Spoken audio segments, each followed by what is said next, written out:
and here today to speak a bit about mindfulness and specifically how it relates to stress. Hopefully you guys learn a little bit about changing your relationship to stress with mindfulness, building a resilience through life's challenges, and figuring out your specific path of right resistance in any given moment.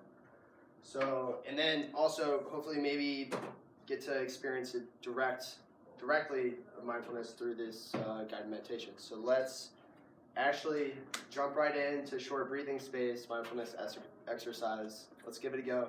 So just where you are, sitting is perfectly fine. Hands off the food if you want, just if you'd like to participate. And finding a comfortable spot for you. And once you've settled into that spot, allowing your eyes to close. And once you've done that, starting to notice your thoughts, turning your attention to your thoughts. What's going through your head right now? Maybe thoughts about this morning, what you've done today, thoughts about later today, plans, maybe final exams, maybe tests going on. We're just noticing, just observing. Maybe like the thoughts are just clouds in the sky floating by, and we're the observer on the ground watching this all happen, almost as if the mind is doing its own thing. You're not the one thinking the thoughts. You step out. Now turning towards your emotions. How are you feeling right now? Tuning in.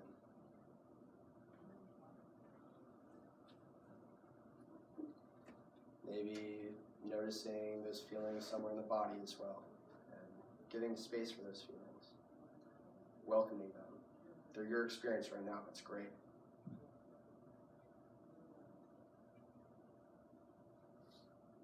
Now turning your attention to your body, your posture.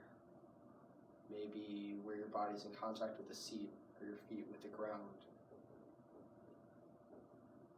Noticing areas of maybe tension, other areas of your body that feel looser, more relaxed. Your body's always in the present moment. Helps us ground us to the present moment. And then now turning towards our breath. Noticing the sensations of the air coming into our body and out on the exhale. Noticing the flow of air maybe through your nose, your mouth, coming in. Noticing it flow down maybe to your chest, maybe lower down to your belly, and all the way out.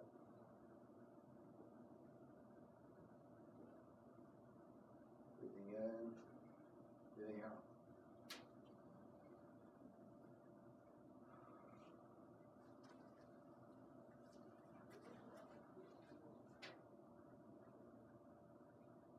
Inhale sensations, and exhale.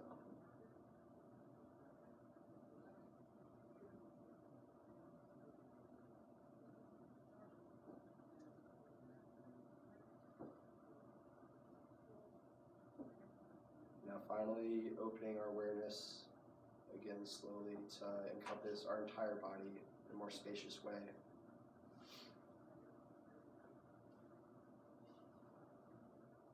Maybe still noticing your breath, but noticing in a way that on each inhale and exhale you can feel your entire body expanding and contracting with the air. Every breath nourishing your entire body all at once.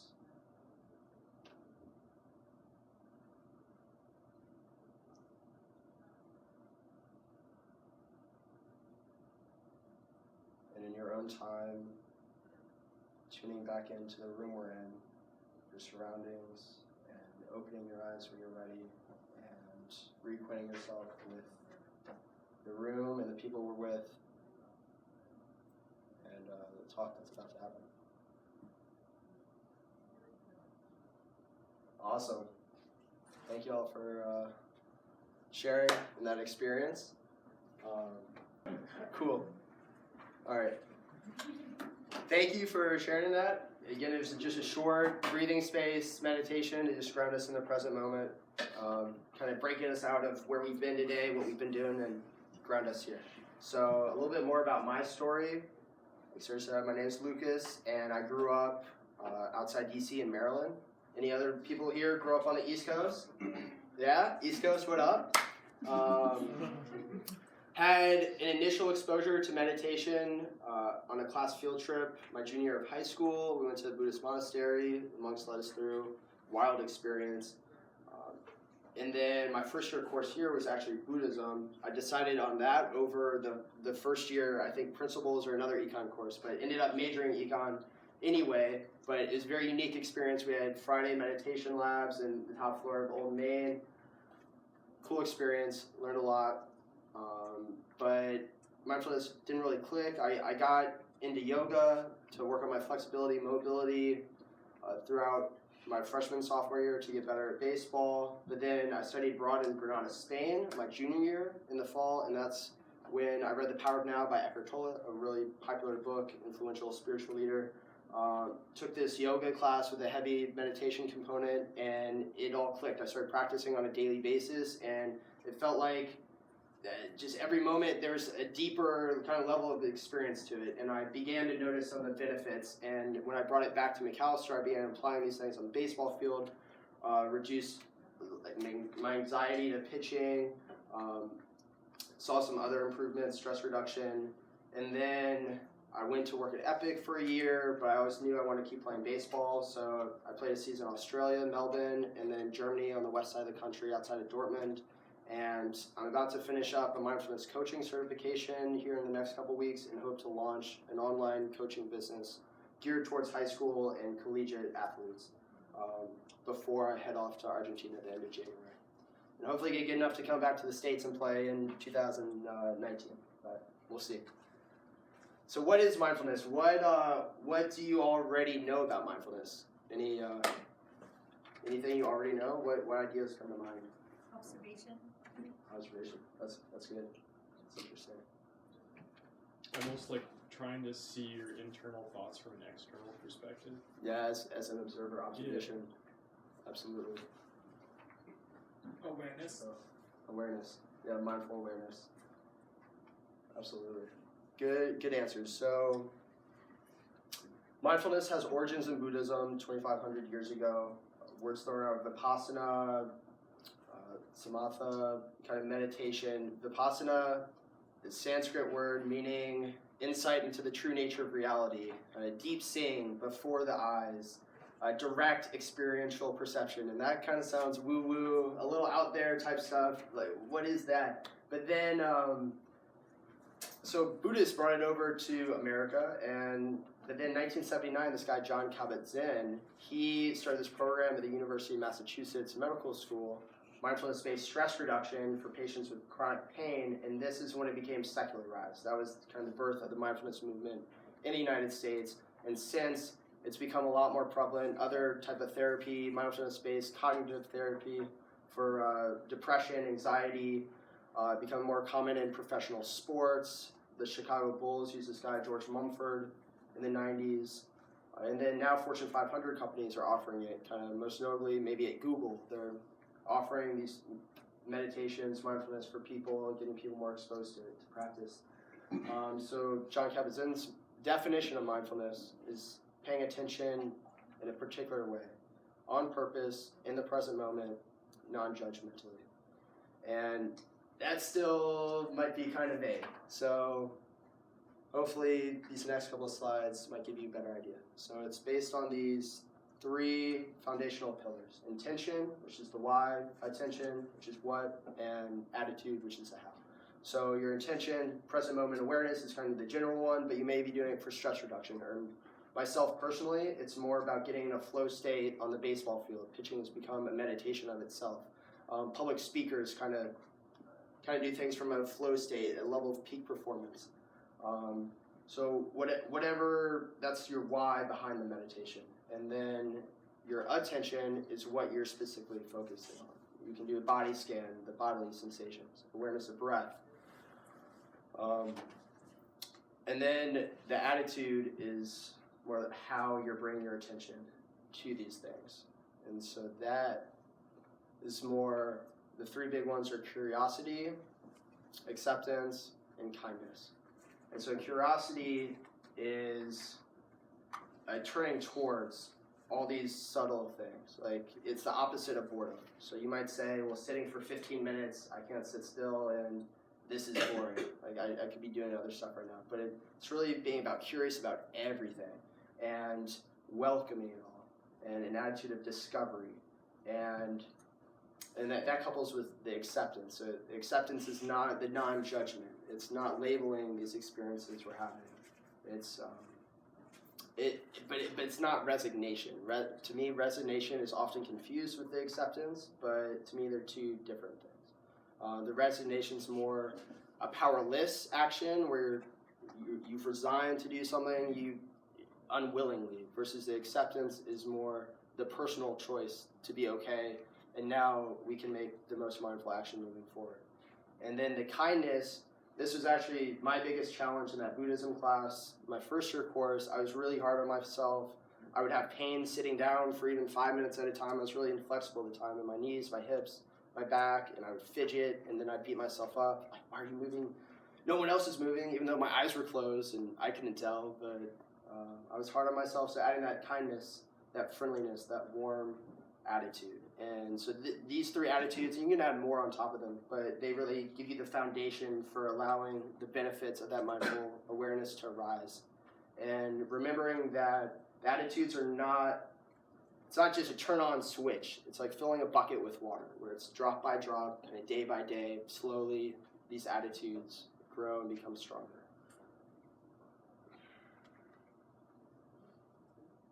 So then, what are the ways to practice mindfulness? And there's formal practice, which is actually setting aside a period of time for a meditation.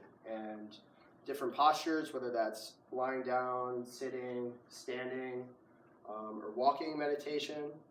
And then there's, the in-between formal and informal practice is mindful movement, like yoga, tai chi, qigong. Have anyone here done yoga classes? Yeah, what do they do a shavasana type meditation at the end? Mm-hmm. You've done that? Yeah. So that, on the previous slide, I had a bullet of choiceless awareness. So the shavasana is kind of choiceless awareness, where you're really relaxing and almost trying to do nothing, almost. But so those are the in-between.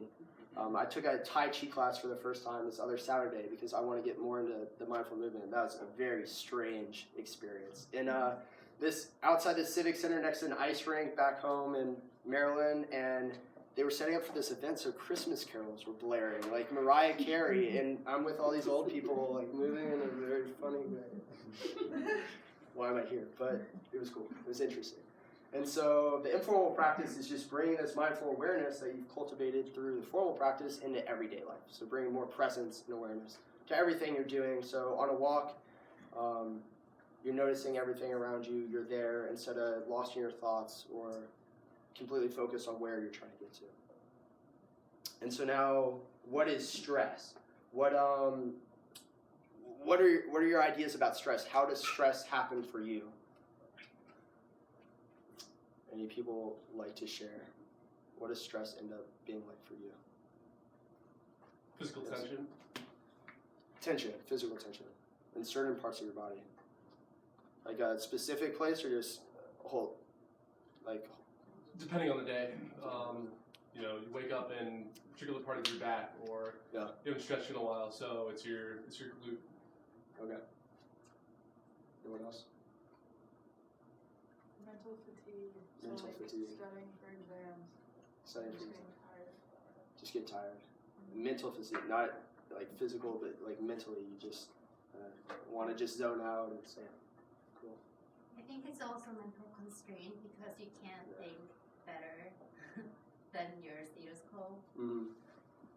That bothers me. I know for me personally, it's a lot of physical sensations. Butterflies in my stomach, a dry mouth, saliva, kind of digestion slows.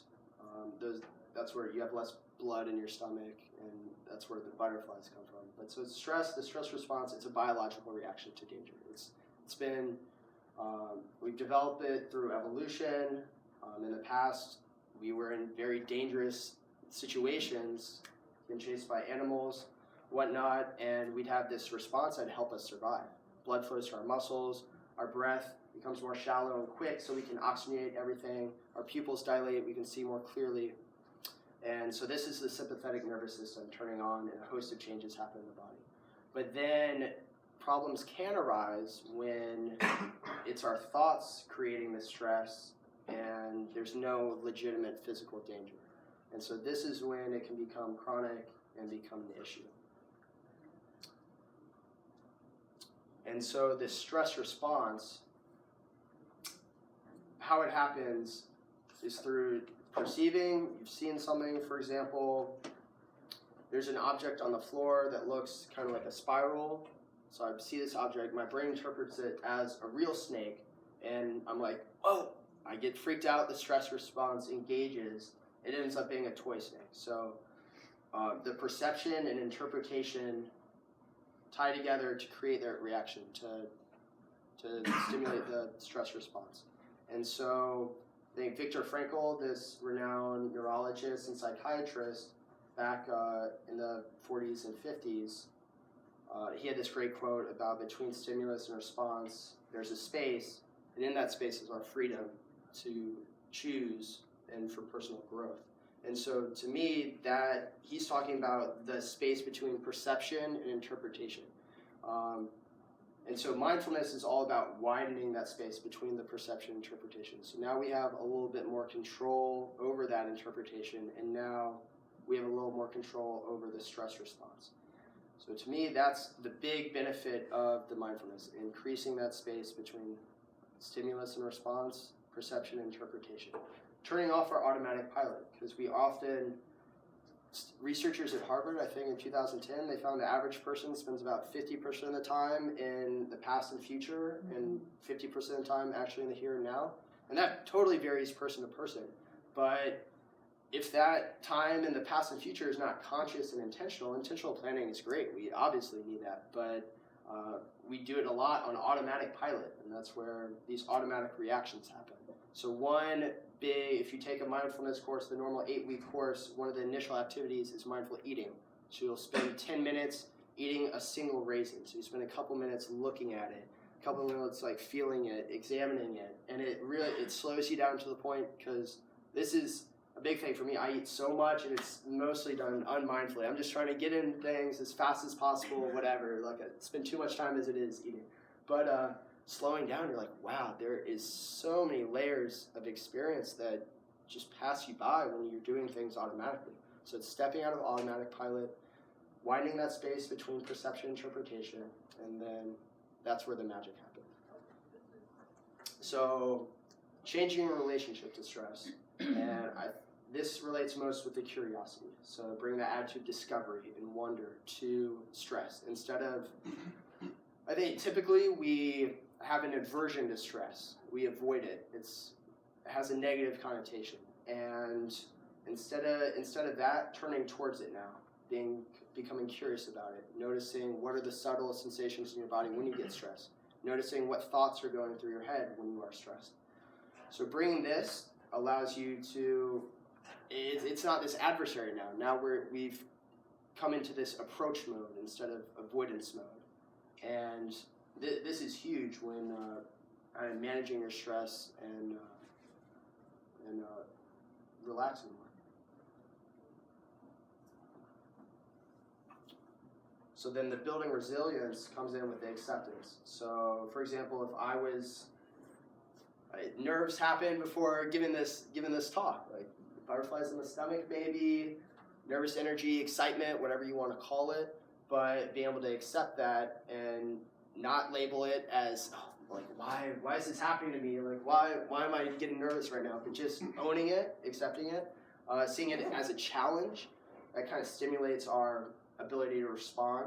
And then noticing that it's a chance, an opportunity to control our response to it. So we're always faced with these situations where we can kind of take do what we've always done, or maybe grow through it. And so it's a commitment to growth. I hopefully will be doing more of these talks, and so I'll probably will still get nervous, and moving through it, accepting it, is doubling down, committing to the personal growth that comes from working through stress.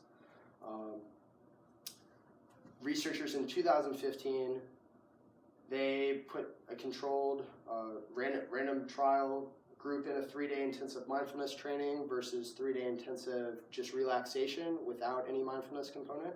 And they found that there was actually reduced activity in the amygdala portion of the brain and circuits that were involved with the stress response in the mindfulness group. So there are legitimate changes that are happening to your brain, even in small doses of mindfulness, that compound over time too. And as econ students, you definitely know the value of compounding over time. So neuroplasticity, do people know about that word? Just your brain is changing to all the stimulus around it. I mean, a lot of it's maybe longer term stuff, so you can't really know how much it's changed today. But even in 3 days of mindfulness, reduced activity in the amygdala and a significant enough to provide a result in a study for reducing your stress response. And then finally, finding your path of right resistance. And to me, this is with kindness. And I don't know if I've space to maybe draw a little graph. How bright is that? That's pretty good. But if we have stress here on the x-axis and performance here, most people have something that looks like this. So there is a point where you have some stress. Some stress is definitely good. We lift weights. We break our muscles down to rebuild it up. We study. We challenge our minds so that we can learn new concepts.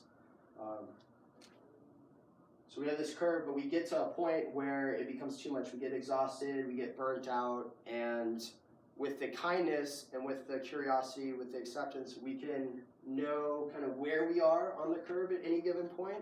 And I think taking the 10 or 15 minutes out of your life to actually sit down, we all have so much stimulus, our smartphones, we have so much going on in our lives.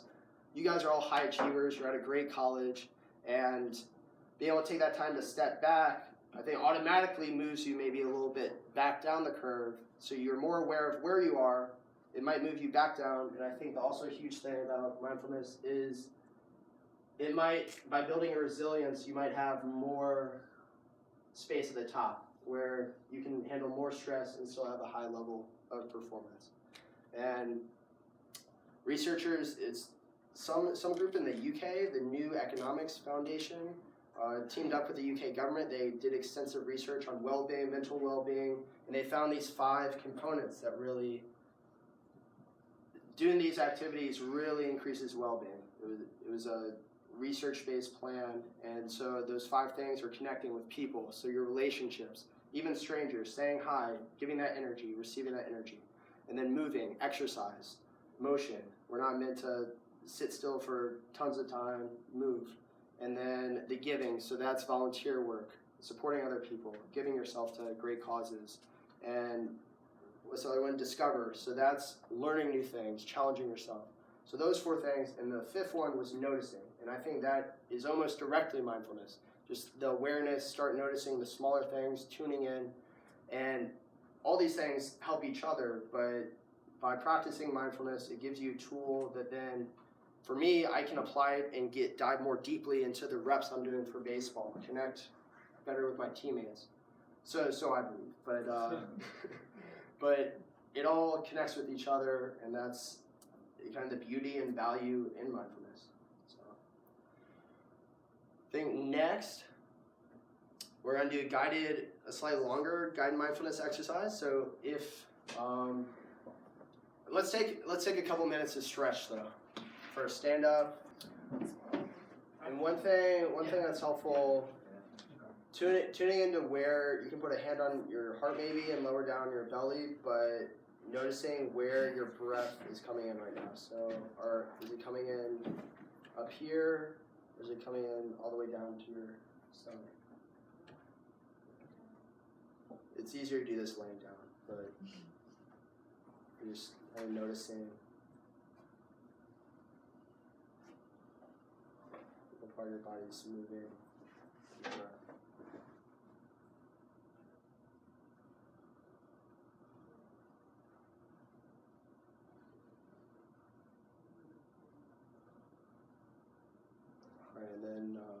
allowing your eyes to close, or you can keep them open, but just softening your gaze, lowering your gaze if you'd like. Settling yourself into a comfortable, but also alert, dignified position. So that might be keeping your spine straight, whatever's best for you right now. And once we've gotten settled in that spot, we're going to imagine sitting on a beach. So picking out a beach, whether it's one you've been to before, maybe as a child, or maybe it's just your ideal beach. And after picking one out, starting to notice what it looks like. Tuning in to the sights around you. Maybe it's a secluded beach, a cove, or maybe just a lot of white sand. Maybe there are other people around. Noticing what the sky is like.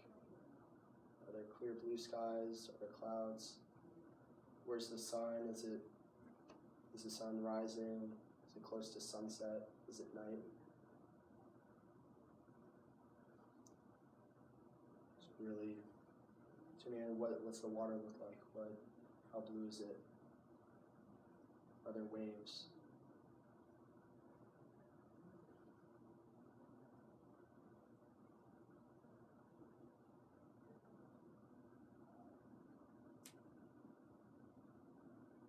Fully immersing yourself at your beach.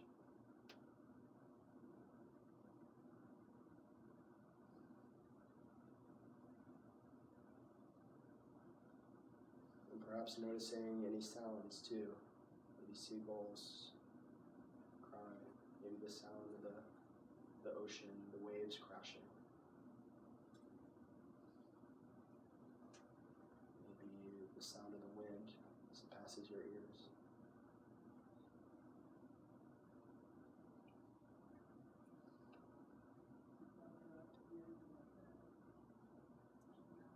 Noticing feeling the wind on your skin.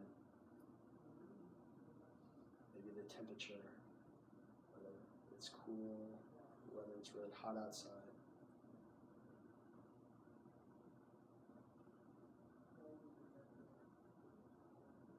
Immersing yourself deeply in the moment there.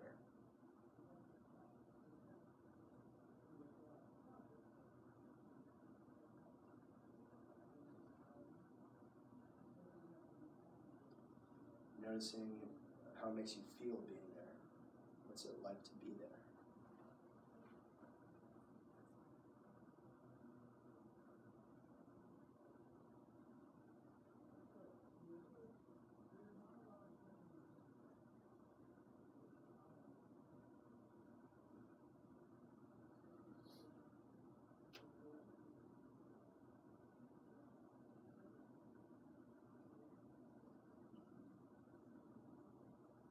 As you're sitting here on your beach, shifting your attention inwards to your breath, noticing your breath as you sit on the beach.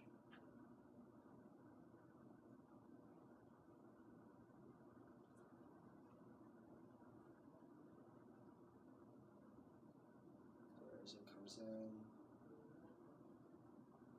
going out. Constant. Just like the water, the waves, the tides.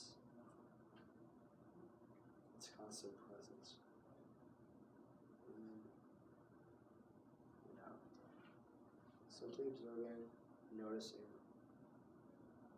without trying to change it. Just being there with your breath.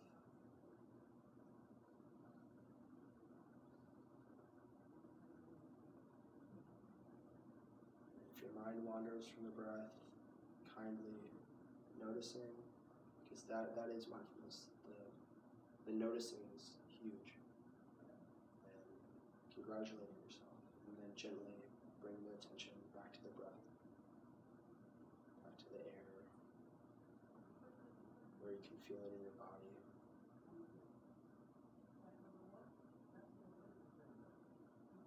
Maybe noticing it filling up, the expansion of your body, and the breathing out.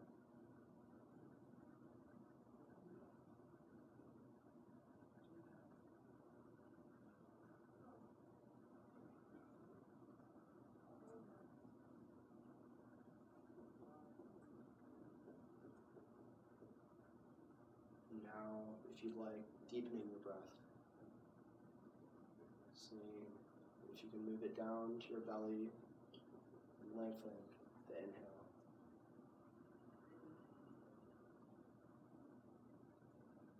Lengthen the exhale. Slowing down the air as it flows through you.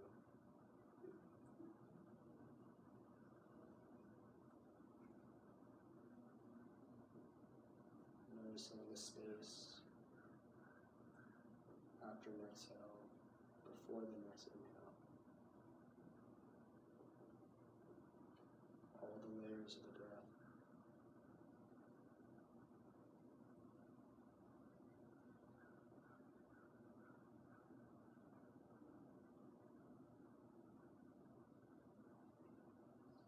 If your mind wanders, again, the kindness, noticing, gently bringing it back to the breath, to the present moment.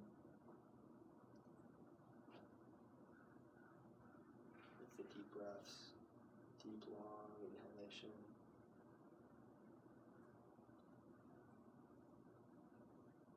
And now it's slowly moving the breath down to the belly.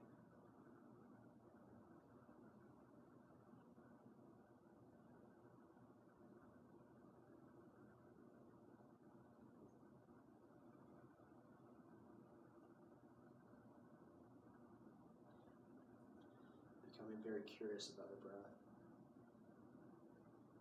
Tuning into all the subtle sensations.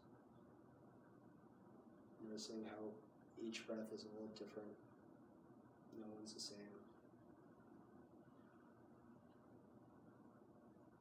As the mind wanders, the kindness guiding it back to the breath.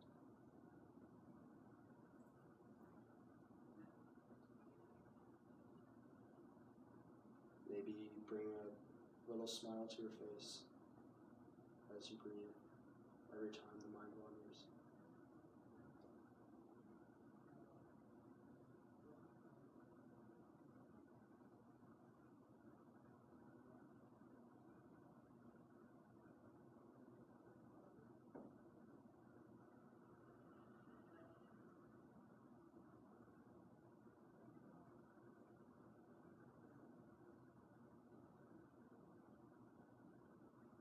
And again now, letting go of the control of the breath, letting your body breathe itself. Letting go of the desire to shift it, change it, letting it happen now.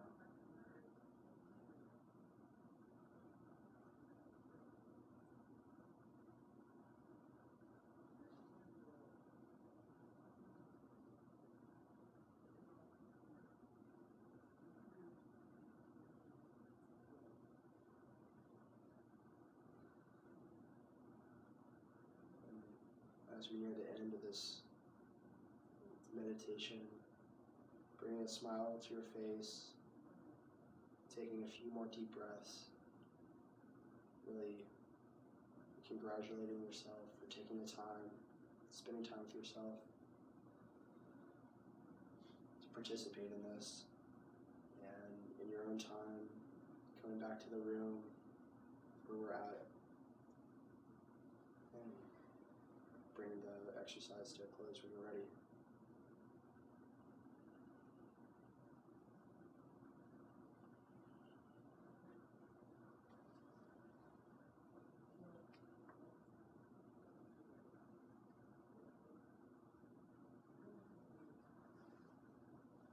Sweet. Awesome. Give yourself a round of applause.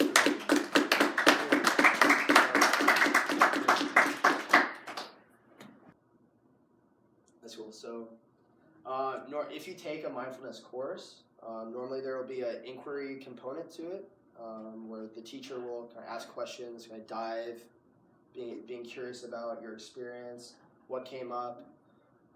Having that discussion can kind of be just a great way to get some insight from your experience and work with, because sometimes difficult challenges come up, and just have a context for it and an aid in the progression of the mindful awareness. So that you can totally go on your own doing mindfulness, doing meditations on your own, or you can also take the normal 8-week course, and that when you're with a teacher, kind of inquiry is something to expect. Just kind of asking, being curious about what happened, talking about it. Especially if you're doing a group course, when a lot of people have different experiences, but also there are similarities, and it's nice to share and know that you're not alone with kind of if you fall asleep during a body scan, and like that's very typical, and having some context for everything you're going through. So additional resources, I've listed a couple of things. Power Now, great book. The Upside of Stress, probably less about mindfulness, but more learning about the stress response, maybe the positives to that. I haven't read it. I would like to, but maybe it's a Christmas gift.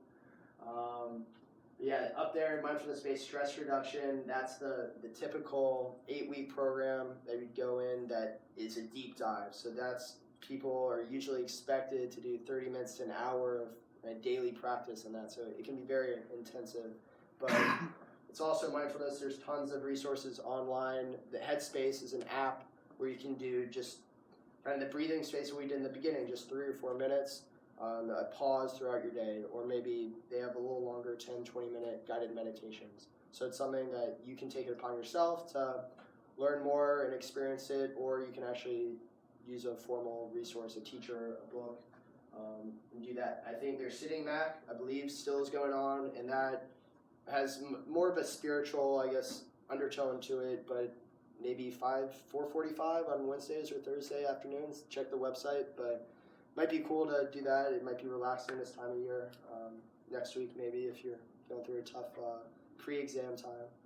But there it is. Thank you so much for listening, being here. I hope you got something from it. I hope you learned. Hope it was beneficial for you. And I do hope that you remain curious about mindfulness. And if you do think there are possible benefits that you could use in your life from it, then practice. And it's an exciting journey to undertake. So thank you very much.